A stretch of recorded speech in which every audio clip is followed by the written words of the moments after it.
I just want to say thanks to Trinidad and Tobago for really coming on board and for this webinar. I am excited. Yes. Thanks for that introduction as well. I am Marva John-Logan, and I'm an advocate not only for martial arts, but for the entire holistic development.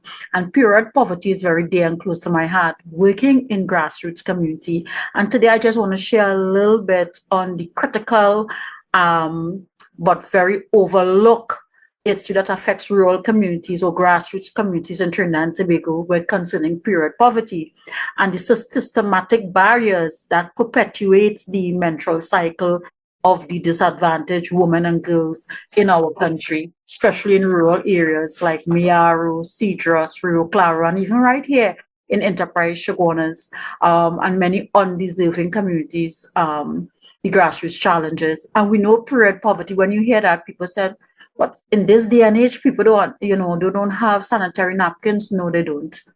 Because it's a taboo subject. And one of the challenges at the grassroots level is the economic barriers and the limited access to hygiene products.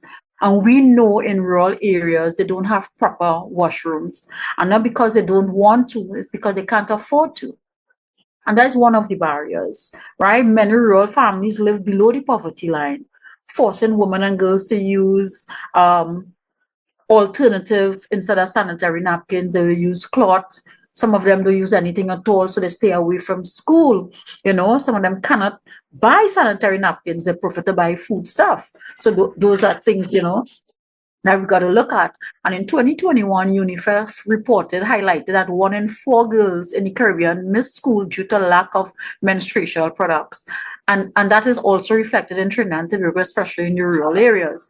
One of our local examples, and we could talk about right here in Shogunas, is one of the schools in Shogunas South, Shogunas South Secondary School, where I did a lot of community work there. And when we do our one-on-one with girls, you'll see they're sitting on the martial arts sessions. Why? Because they're not properly attired. They don't have extra sanitary napkins. The toilets are not period-friendly toilets. They don't have pads on a roll. They cannot even afford. So in order to avoid the embarrassment, to mess themselves or have an accident, they set out the training.